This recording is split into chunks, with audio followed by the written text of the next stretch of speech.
Have you ever wondered why the man who tries the least is the one who attracts the most? Think about it for a moment. There's a guy you know, maybe at work, maybe in your circle of friends, maybe you've seen him from a distance, who doesn't make great efforts, who doesn't chase anyone, who doesn't beg for attention, who doesn't adjust what he thinks based on what the room wants to hear, and yet something about him generates a presence that is hard to ignore. He's not necessarily the best looking, not the richest, not the one who tells the most jokes or invents the most stories to impress. And yet, when he walks into a place, something shifts. Conversations reorient themselves. Gazes move. The energy in the room flows toward him as if responding to some force you can't name.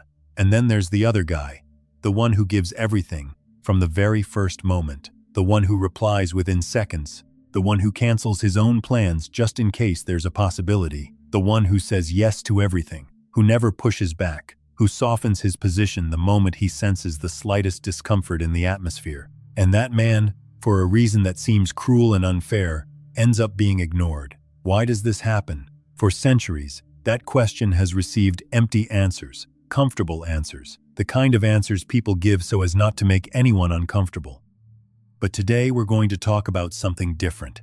We're going to talk about an answer that comes from a man who lived more than 500 years ago, who was imprisoned, tortured, and exiled, and who nonetheless wrote the most lucid and disturbing ideas about human power ever put to paper. A man who understood human nature with a clarity that today, in the middle of the 21st century, remains uncomfortable because it remains true. I'm talking about Niccolò Machiavelli. And before your mind jumps to the words you associate with that name, let me tell you something important. Most of what you think you know about Machiavelli is incomplete. He has been reduced to a caricature. To the guy who said the ends justify the means, as if that were his only contribution. But Machiavelli was something far more complicated and far more interesting than that. He was a relentless observer of human behavior. He was someone who looked at people without the filter of what they should be, and saw them as they are, without romanticizing them, without judging them from a place of easy morality, with the cold, clear gaze of someone who preferred a hard truth to a comforting lie. And that, although many find it uncomfortable to admit, has a great deal to teach us about attraction, about respect, about the dynamic that forms between two people, and about the kind of man who generates one and the kind of man who generates none. I'm going to get straight to the point because I have no intention of beating around the bush. The problem with most men today is not that they are bad. It's not that they are ugly or boring or uninteresting. The problem is that they have confused kindness with surrender.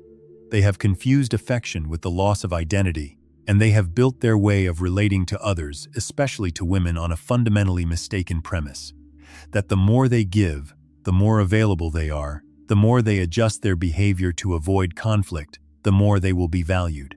And Machiavelli, back in the 16th century, already knew that was a mistake. He called it many things throughout his work, but there is one word that appears in his writings with an insistence that is not accidental. A word that in Italian sounds almost musical but carries enormous weight. A word that has no perfect translation into English, and that for that very reason is difficult to fully grasp. Virtù. I'm not using it in the Christian sense of the word. I'm not talking about virtue in the sense of goodness or moral purity. When Machiavelli speaks of virtù, he means something entirely different. He means the capacity of a man to act with determination upon the world. The inner force that makes someone make decisions instead of waiting for circumstances to decide for him. The presence that communicates to others that this man knows who he is, knows what he wants, and will not bend at the first sign of pressure. That is virtù. And it is precisely what is lacking in most men who complain that nobody values them. Think of it this way. When you meet someone who has that quality, you don't need anyone to point it out to you. You perceive it instinctively. There is something in the way he speaks that indicates he is not looking for your approval. There is something in the way he moves that suggests he has somewhere to be and reasons to be there. There is something in the way he looks at you that says he is genuinely interested in what you're saying, but that his world does not collapse if you don't say what he wants to hear.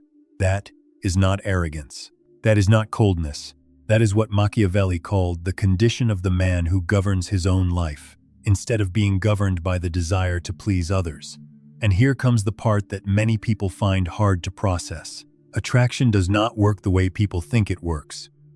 There is a very widespread, very repeated, very comforting narrative that says women want someone who treats them well, who is always available, who prioritizes the relationship above everything else from the very first moment. And that narrative holds part of the truth, but it is incomplete in a way that turns out to be dangerous, because there is an enormous difference between treating someone well and dissolving into someone, between being present and being desperate, between genuine affection that arises from a place of fullness and anxious need that arises from a place of emptiness. And the human body, the nervous system, the oldest and most primal part of the brain, perceives that difference even when the rational mind tries to ignore it.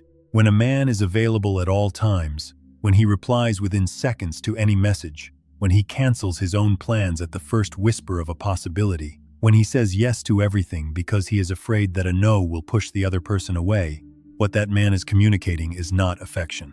What he is communicating is that he has nothing more important than this, that his entire life revolves around this possibility, that he needs this to work in order to feel complete, and that, as hard as it is to say, does not generate attraction, it generates discomfort. It creates a dynamic in which one person carries the weight of being the center of the other's universe without having asked for it.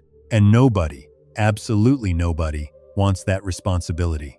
Machiavelli had a concept to explain this phenomenon from a different angle. He spoke of scarcity as a source of value, not in romantic terms, but in absolutely pragmatic ones. He said that people value what is not always within reach, that unlimited access destroys desire, that constant availability erodes the perceived value of anything, including people. This is not cruelty. It is not a game. It is simply a description of how the human mind works when it perceives some resources as abundant versus others it perceives as scarce. Your time is a resource. Your attention is a resource. And when you hand them over without limit, without criteria, without selectivity, the message you send is that they have no value. And if you yourself don't value them, why would anyone else? There is something I want you to understand clearly here, because many people confuse this idea with something it is not. I am not talking about being calculating. I am not talking about feigning disinterest.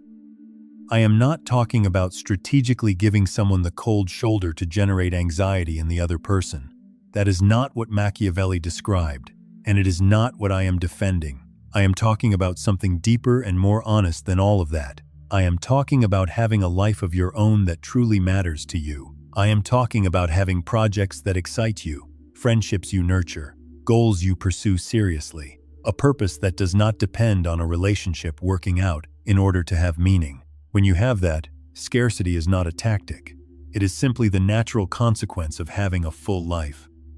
And that full life, that presence you notice in someone who is not desperate to be chosen because he has already chosen himself, is one of the most powerful factors in the generation of genuine attraction that exists. But Machiavelli goes even further, and this is where things become truly interesting. In The Prince, one of his most famous and most misunderstood texts, Machiavelli introduces an image that seems simple but carries enormous complexity. He says that the man who wants to govern well must be capable of being two things at the same time. He must be capable of being the lion and the fox. The lion represents strength, presence, the ability to establish a territory and defend it, the willingness not to back down under pressure when that pressure is not legitimate, the security transmitted by someone who knows who he is and does not need others to confirm it. The fox represents intelligence, the ability to read a situation with precision, to understand what is really happening beneath what people say, to move with strategy rather than reaction, to have the emotional skill to navigate complexity without losing direction. And Machiavelli said that neither one alone was sufficient. The man who is only a lion is too rigid. He breaks where he should bend. He does not understand nuance. He cannot read complex situations. And he ends up being defeated not by force but by his own inability to adapt with intelligence. The man who is only a fox has no presence. He is too fluid, too changeable, too willing to adjust. And that constant flexibility ends up reading as a lack of character, as the absence of a real position. as someone who cannot be taken seriously because you never know where he truly stands. The man who generates genuine respect, the man who generates genuine attraction, is the one who can inhabit both things. Who can be firm without being inflexible? Who can be adaptable without being indefinite? Who can show strength without needing that strength to be visible at all times? Who can show emotional intelligence without that intelligence turning him into someone who always says what the other person wants to hear? Now I want to talk about something that is closely related to everything we've been exploring, and that is, in my opinion, one of the most misunderstood concepts in modern conversations about relationships and attraction: boundaries. There is a version of that word that has been stripped of all its real content and turned into something decorative. People talk about boundaries as if they were phrases said in therapy, as if setting a boundary were simply declaring verbally that something bothers you and then waiting for the other person to change their behavior as if by magic. But Machiavelli understood something different about this. He understood that a boundary is not a declaration. It is an action. A boundary is what happens when someone crosses a line you have drawn, and you respond in a way that makes it clear that the line exists and has consequences. And the key, the part that most people overlook, is that you don't set boundaries to control the behavior of others. You set them to protect something you value in yourself: your time, your energy, your well-being, your dignity. When a man has no clear boundaries, when he accepts any behavior out of fear of losing someone's presence, what he is communicating, even without saying it in words, is that he does not value himself enough to demand a minimum standard of treatment. And that, paradoxically, leads others not to value him either. Attraction, respect, the kind of relationship that is truly worth having, are not built on surrender. They are built on mutual respect. And mutual respect requires that both people in the equation have a clear sense of who they are and what they are willing to accept. There is a scene I often picture when I think about this. Two people in a conversation. One of them says something the other finds offensive or unfair. The first person, politely but with absolute clarity, says that does not sit right with them and explains why. The second person has two options. They can reconsider, apologize, adjust, or they can insist. And depending on how the first person reacts to that insistence, everything that follows is determined. If the first person backs down, softens their position, accepts the other person's version of what happened out of fear of conflict, they have just communicated that their own perceptions and their own judgment are negotiable. And from that moment on, the dynamic of that relationship has been established in a way that is very difficult to reverse. Machiavelli said that one of the greatest mistakes someone in a position of influence can make is to be seen as unstable, as someone who changes position with the wind, because that instability destroys trust. And without trust, there is no respect. And without respect, there is no truly valuable relationship of any kind. And this leads us to another concept that appears in Machiavelli's work in a way that turns out to be surprisingly applicable to what we are discussing today: fortune. Machiavelli personified fortune as a woman, a capricious, unpredictable woman who favored the bold and abandoned the hesitant. And he said something that in his time must have sounded scandalous, and that today remains challenging: that fortune, in order to be managed, required determination. It required someone who did not wait passively for circumstances to align, but who acted, who took a position, who moved with intention, even in uncertainty. And if we carry that into the territory of relationships and attraction, the message is this: men who wait passively for something to happen, who wait until they feel more confident to speak, who wait for the perfect moment to act, who wait for clear signals and guarantees before taking a risk, are the ones fortune abandons. Not because life is unfair, but because indecision, paralysis, the inability to act in the face of uncertainty, communicates exactly the opposite of virtue. It communicates that this person needs perfect conditions to function, and perfect conditions never exist. Relationships are built in imperfection. Attraction is generated by real presence, not by rehearsed performance. Determination does not mean acting without thinking. It means acting despite uncertainty. It means making decisions and taking responsibility for them. It means saying what you think even when you're not sure it's what the other person wants to hear. because you know your honesty is worth more than their momentary comfort. And that honesty, that willingness to tell the truth even when lying would be easier, is one of the most undervalued elements in the building of genuine attraction. There is a type of man we all know. He is the one who always says exactly what he thinks the other person wants to hear. The one who validates everything, agrees with everything, never offers a different perspective because he is afraid that perspective will generate friction.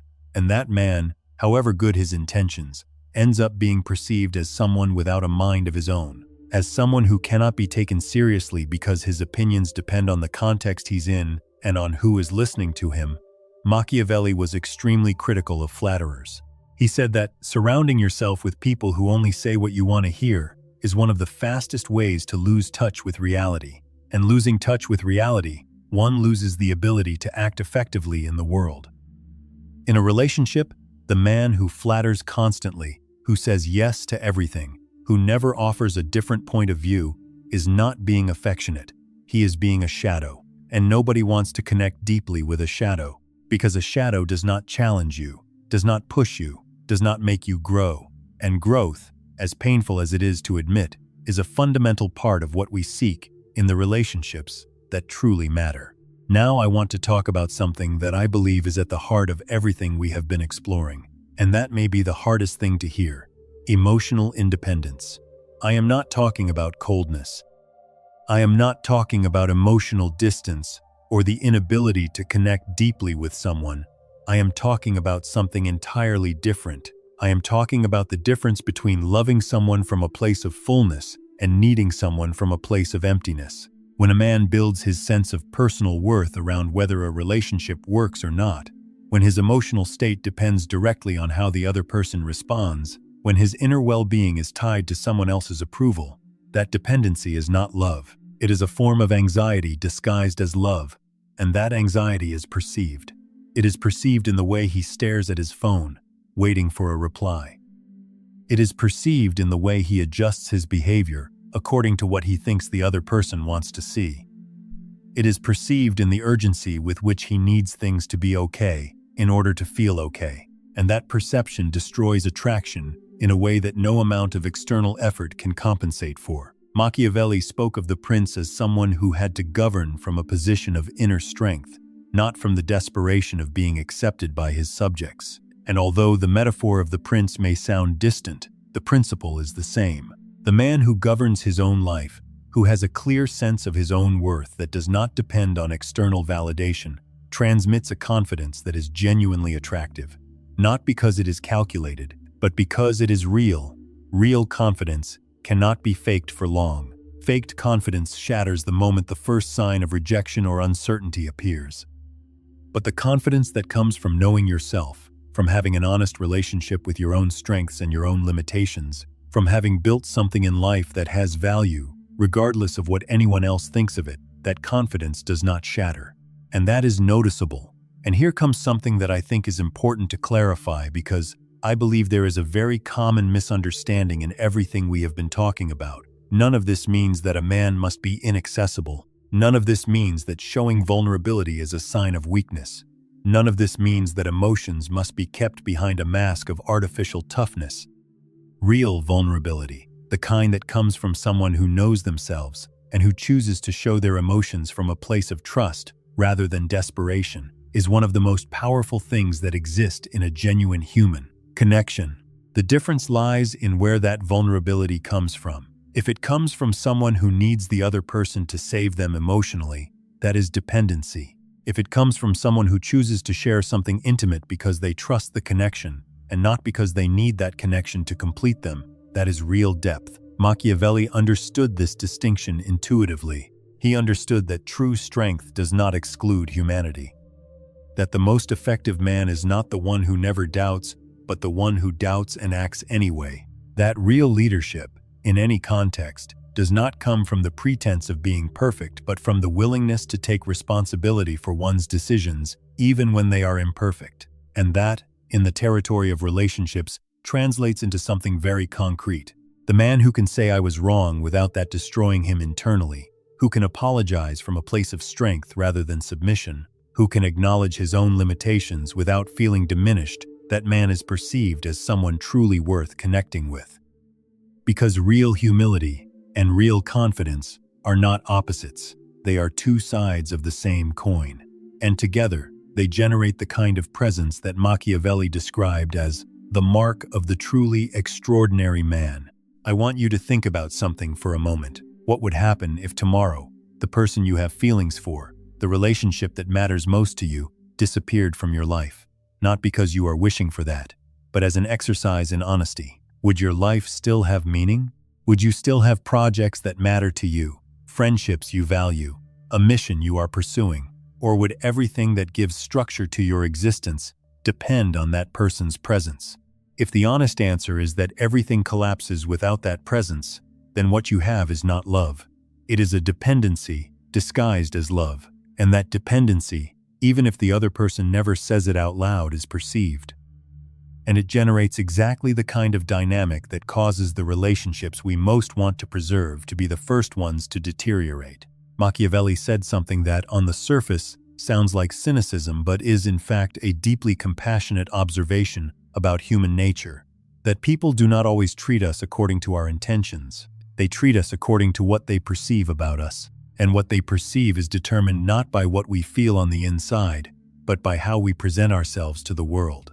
That does not mean you should perform.